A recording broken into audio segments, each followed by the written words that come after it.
Assalamualaikum warahmatullahi wabarakatuh.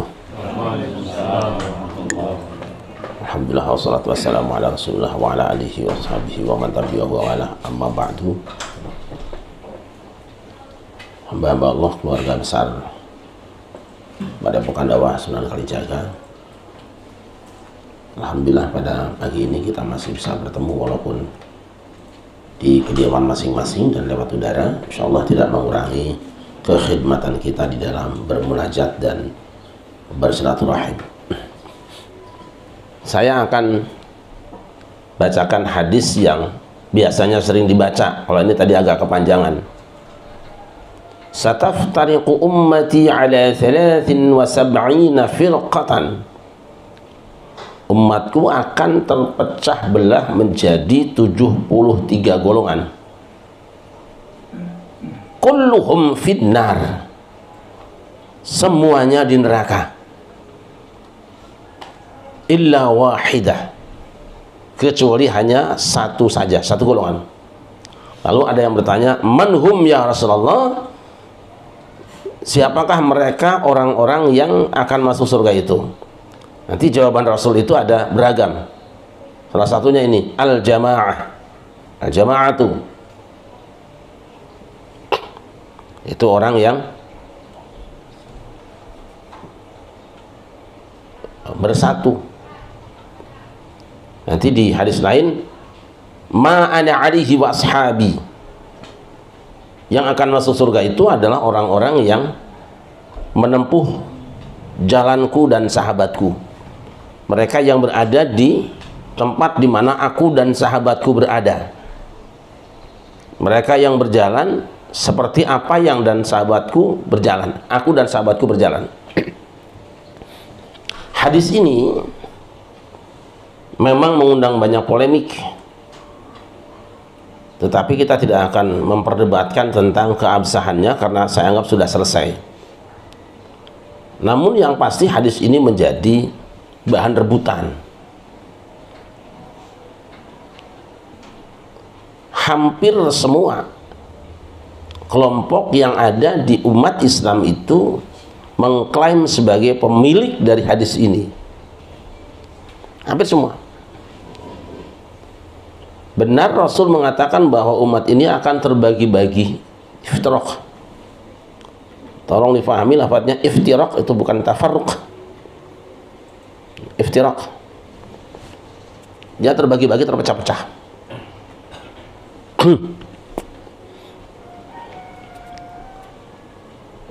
Menjadi 73 golongan. Lalu difahami golongan A, B, C, D, E, F, G, H sampai beberapa kali Z ya. 73 kan berarti 2 kali Z ya. Ketika Rasul mengatakan kulluhum finnar, semuanya masuk neraka illa wahidah, kecuali satu, maka orang pun berjuang mencari untuk menemukan yang satu itu apa supaya bisa bergabung di sana. Yang 72 golongan itu apa supaya kita jangan kecemplung ke sana. Nah, akhirnya mereka menemukan, katanya, oh ternyata yang masuk surga itu al-jamaah. Kalau begitu besok kita bikin organisasi namanya al-jamaah. Kan ada itu.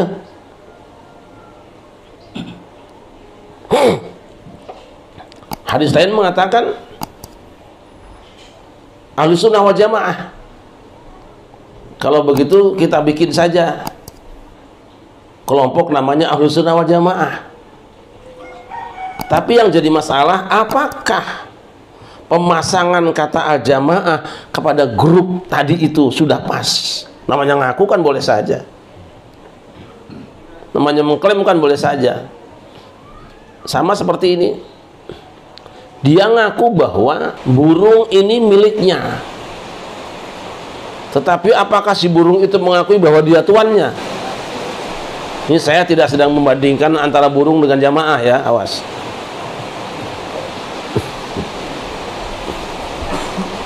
Ini Jadi saya ngomong ini supaya orang-orang yang akalnya terlalu pinter itu, kebablasan itu, jangan nanti mempelintir lagi. Sekarang musim pelintiran. Orang kalau hatinya udah melintir ya. Saya ulangi. Karena menurut hadis, golongan yang akan selamat itu namanya al-jamaah, maka buru-buru orang bikin organisasi namanya jamaah. Apa jamaatul islamiyah, jamaah islamiyah, atau jamaatul muslimin, atau apa saja. Itu kan baru pengakuan dia sendiri. Tetapi apakah hadis tadi itu juga meng-ACC, ya benar kelompok ini nih yang dimaksud? Ngaku boleh. Sama juga kan. Yang tidak kalah ramainya itu istilah ahlus sunnah wal jamaah. Kabeh ngaku ahlus sunnah wal jamaah. Karena sudah tahu yang akan masuk surga itu ahlus sunnah wal jamaah, maka semua orang ngaku ahlus sunnah wal jamaah supaya masuk surga. Tapi itu kan sebatas pengakuan. Saya mencoba bertanya kepada Allah bertahun-tahun, apa sih sebetulnya yang dituju itu? Kalau dari 73 golongan itu yang masuk cuma satu golongan, umat Nabi Muhammad itu yang masuk surga sedikit atau banyak? Dari 73 golongan yang masuk cuma satu golongan masuk surga, yang 72 golongan neraka semua. Yang masuk umat Nabi Muhammad mayoritas atau minoritas?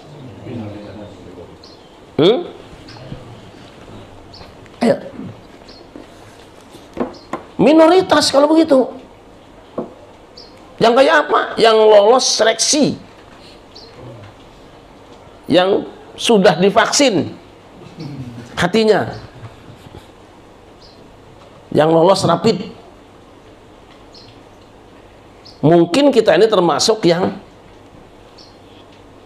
kurang beruntung kayaknya. Sebab melihat model ibadah kita, kalau harus dibandingkan dengan sahabat Nabi ya jauh. Kalau dibandingkan sama salaf sangat jauh.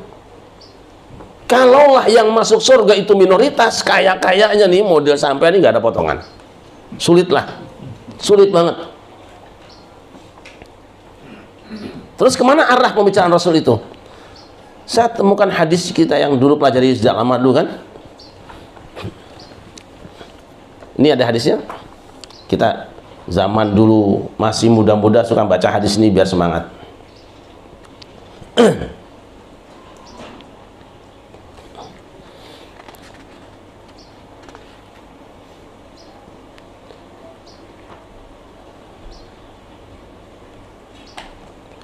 Rasulullah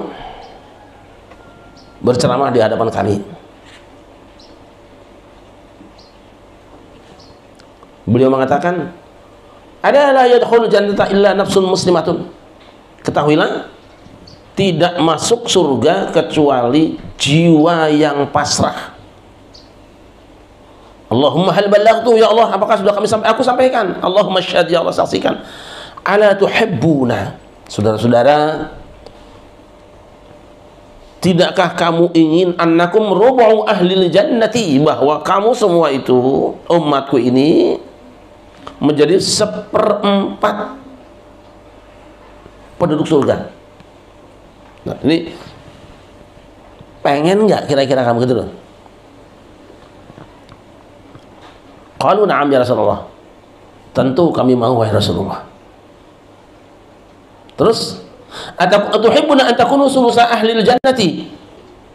Mau nggak kalau kamu menjadi 1/3 penduduk surga? Naik lagi nih. Qalu na'am ya Rasulullah. Tentu kami mau Rasulullah. Qal inni la arju an takunu syatra ahlil jannati ma antum fi siwakum minal umami illa kasyratis sauda fi sawril abyadi atau kasyratil bayda fi sawril aswadi. Aku berharap kamu, kita semua itu menjadi separuh penduduk surga. Waduh. Kamu dibandingkan dengan umat-umat terdahulu itu, tak ubahnya seperti rambut bulu putih yang menempel di keledai hitam, atau seperti bulu hitam yang menempel di keledai putih, sangat sedikit. Tapi Rasul menginginkan bahwa separuh penduduk surga itu umatnya. Kalau begitu yang masuk surga sedikit apa banyak? Umat Nabi Muhammad yang masuk surga sedikit apa banyak? Bandingkan dengan tadi, dari 73 golongan cuma satu golongan, sedikit apa banyak? Kalau separuh penduduk umat Nabi Muhammad masuk penduduk surga itu umat Muhammad, sedikit apa banyak? Bertentangan enggak? Di sini kita harus mengolah pikiran kita. Tentu yang paling tahu ini adalah Allah Subhanahu wa Ta'ala. Tapi kita berhak menganalisa dan memohon kepada Allah supaya memberikan petunjuknya. Nah, saya barangkali ya, mudah-mudahan saja ini bahan diskusi bukan kesimpulan, menangkap ini. Jadi begini.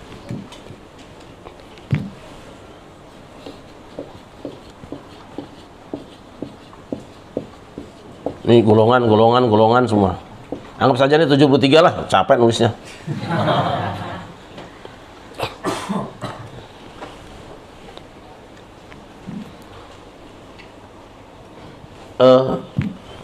Ini anggap 10, semua 10. Tadi hadis mengatakan semua dari 72 golongan itu, bukan 72 golongan, bukan ya, kulluhum. Perhatikan teksnya. Yang pertama ya, saya bikin urut, lupa nih, bikin urut. Rasul katakan, sataftariku ummati ala 73 firqatan. Umatku akan terpecah menjadi 73 golongan. Yang 73 ada yang kafir enggak? Tidak. Diakui sebagai umatku. Itu dulu hiburannya. Artinya apa? Ketika dari semua umat, katakanlah yang jumlahnya 1 miliar, itu terpecah menjadi 73 golongan, semua penghuni 73 golongan masih diaku sebagai umatnya, bukan umat lain. Tapi kulluhum, semua mereka. Beda dengan kulluha, beda dengan kulluhunna. Kalau firqah itu kulluha atau kulluhunna. Tapi kalau kulluhum kembali kepada umatnya. Semua orang yang masuk umatku masuk neraka,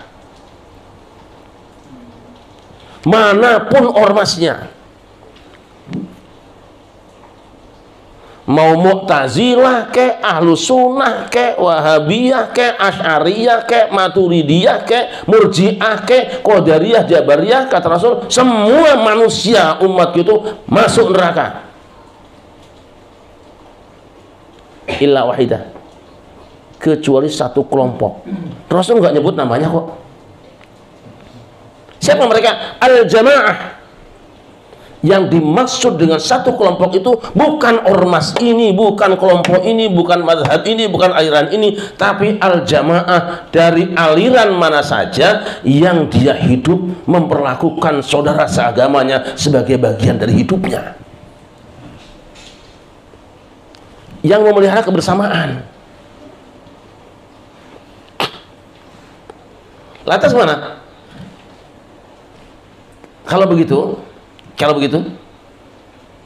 dari sini ada yang masuk neraka? Ada? Ada yang masuk surga? Ada.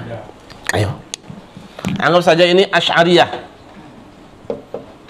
Ada nggak Asy'ariyah yang masuk neraka? Ada. Yang masuk surga? Sekarang Mu'tazilah. Ada yang masuk neraka? Ada yang masuk surga? Sekarang Qadariyah. Ada yang masuk neraka? Ada. Yang masuk surga? Ada. Jabariyah. Ada yang masuk neraka? Yang masuk surga? Ada. Ini.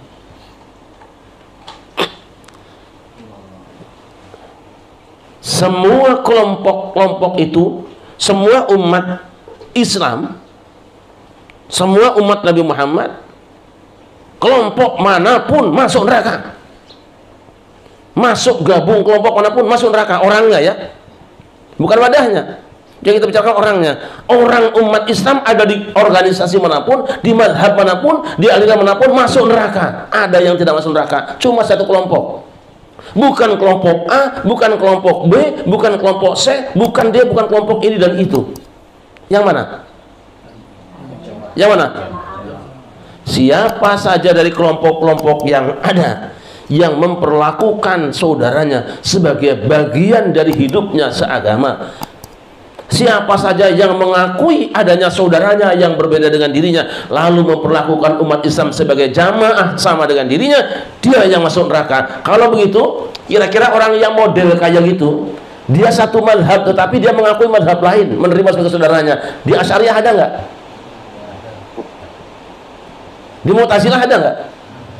Dia amalkan Mu'tazilah. Silakan pemahamanmu terhadap Al-Quran dan Sunnah, yakini itu, amalkan, diterima oleh Allah. Tapi satu lagi yang mungkin sulit orang masuk surga itu, ketika bertemu dengan pemahaman yang berbeda, dia katakan dia sesat. Ini sebetulnya dia telah mengkafirkan saudaranya. Kalau saudaranya ternyata iman, dia kafir sendiri. Paham kira-kira? Paham? Siapa yang masuk surga? Siapa saja dari firaq yang 73 ini, dia masuk Asy'ariyah, boleh, silakan. Wong Asy'ariyah juga sumbernya Quran dan Sunnah. Jadi pengikut madhab Maturidiyah, kalamnya silakan. Maturidiyah juga Quran dan Sunnah. Mu'tazilah kayak Syiah kayak. Ini kalau mau ekstrim begitu kira-kira ya.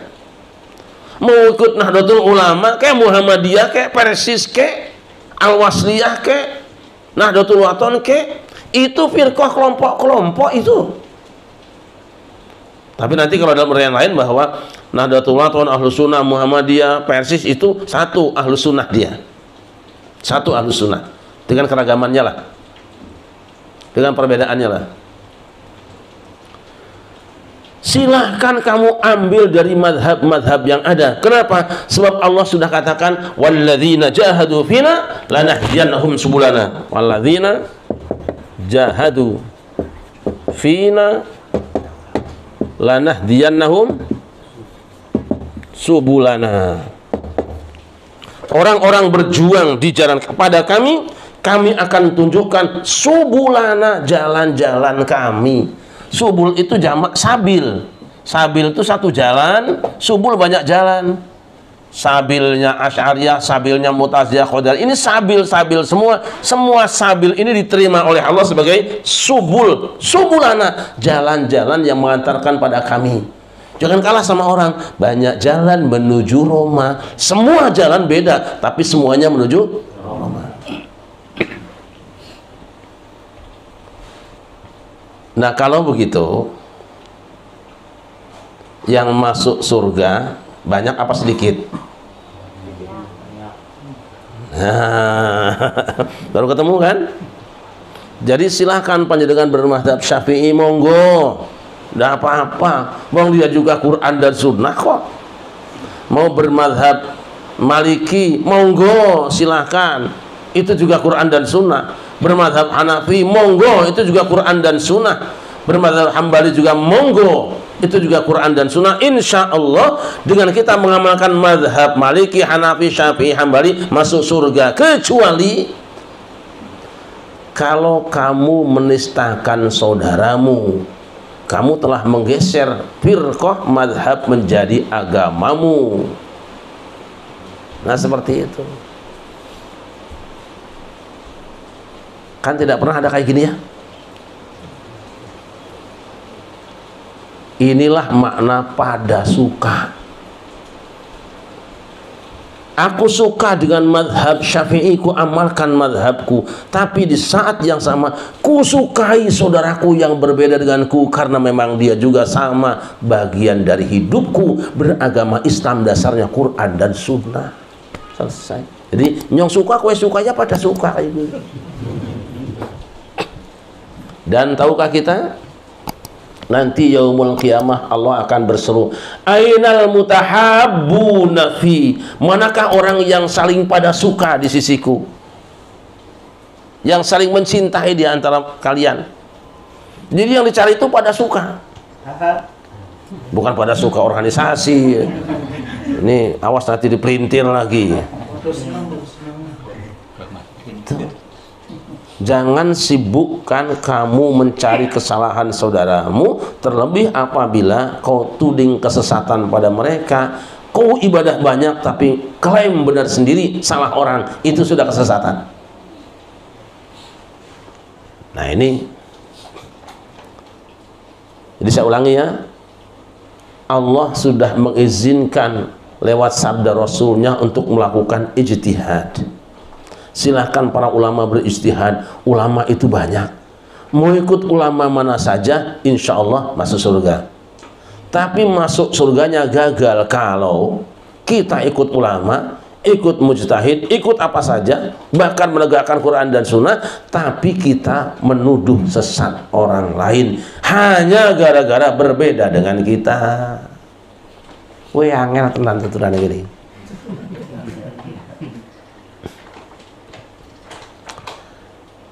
Nah, ini diperkuat oleh hadis tadi. Golongan yang akan selamat itu ma'ana alaihi wa ashabi, orang yang hidupnya seperti hidupku dan sahabatku. Jalannya seperti jalan yang aku dan sahabatku tempuh. Perilakunya terhadap para sahabat yang beda-beda sama seperti aku dan sahabatku. Nah, para sahabat Nabi itu berbeda apa tidak? Beda. Akur enggak? Ini dia. Para sahabat Nabi walaupun berbeda pendapat, tetapi mereka tetap saling mencintai, tidak bilang kamu sesat, kamu ngaco, kamu bid'ah. Nah, itu sebetulnya jalan Nabi dan sahabatnya. Para nabi dan sahabatnya biasa berbeda pendapat, lalu mereka kalau ada sesuatu yang dianggap tidak benar saling mengingatkan bil ma'ruf, dengan cara yang baik, bukan saling serang dari jauh. Tuh itu sesat tuh, ngomongnya di sini. Yang benar gimana? Kalau memang ada saudaramu yang kau anggap sesat atau salah, samperi dia, dekati dia, temui dia, Mas atau Mbak Yai, kayaknya ini kurang baik ya, ayo diskusi. Diskusi inilah yang hilang di tengah umat. Yang ada saling serang, saling bully. Itu termasuk kulluhum finnar. Itu termasuk kelompok orang-orang yang masuk. Itu makanya kiai-kiai kita kan tidak pernah ribut, dia amalkan apa yang diyakini. Kalau ada yang bilang kok kiai di sana kayak gitu, mungkin dia punya dalil sendiri, tidak apa-apa. Mosok kita bilang ulama yang soleh tiap hari beribadah kafir? Aneh sekali. Panjenengan baca tafsir Mu'tazilah itu Quran hadis, lah yang bikin tafsirnya ngelotok Qurannya kok. Jangan dikafirkan. Asy'ariyah itu jago-jagonya ulama. Masa Asy'ariyah dibilang sesat? Ada satu aliran di Timur Tengah yang mengatakan bahwa Asy'ariyah termasuk di antara 72 golongan masuk neraka. Memang surga neraka kowe sing teken toh. Jadi akan masuk surga yang mana? Yang beragama, beribadah sesuai dengan yang diyakininya, tetapi di saat yang sama dia tetap menerima keragaman saudaranya. ada yang berbeda. Yang membedakan itu cuma ya penafsirannya, kesimpulannya. Lah Qur'annya sama kok. Nah, saya kira itu, saya harap warga besar pada suka dimanapun berada, amalkan mazhab kita, amalkan agama kita sesuai dengan mazhab yang menjadi keyakinan kita. Ahlus sunnah wal jamaah bermadhab syafi'i, kemudian juga termasuk kita memelihara tradisi. Amalkan itu, tapi jangan sibukkan diri melihat orang lain yang berbeda dengan kita. Nanti kalau orang sibuk liatin kerjaan orang, kerjaan kita nggak selesai. Orang balap mobil ngeliatin mobil sebelah mulu, lupa ngegas malah ketabrak yang di belakang. Nah, kalau ada, tapi kalau ada saudara kita yang jalannya zigzag mengganggu jalan kita, ya kita klaksonin, Mas, jangan ganggu lah. Setiwi-tiwi wis. Punya jalur sendiri-sendiri kok. Ini zigzag begitu mengganggu, menghalangi kita. Kita ingatkan dengan cara yang baik, karena mereka juga adalah saudara kita. Insya Allah kalau kita sibuk dan berkonsentrasi kepada tugas-tugas kita, insya Allah lah, mudah-mudahan cukup waktu untuk menyelamatkan kita. Tuntaslah target kita untuk membawa pulang. Watazawwadu fa inna khairaz zadi taqwa. Waktunya cukup untuk bawa bekal ke sana, ngumpulin bekal ke sana. Ini terutama yang sudah tua-tua, mbok ya, jangan sibuk terus ngeliatin empang orang. Hanya ikan sendiri habis dicolong orang. Wis leren, sleren. Swayai konsentrasi lempeng, ajak akan mampir. Tonggo bating gegerehan.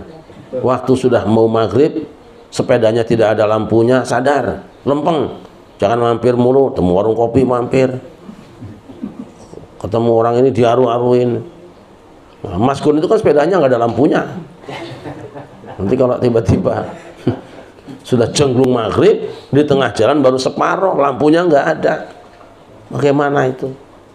Jadi waktu yang ada kita pergunakan sebaik-baiknya, dan perbekalan yang paling besar nilainya itu adalah kasih sayang kepada sesama umat manusia.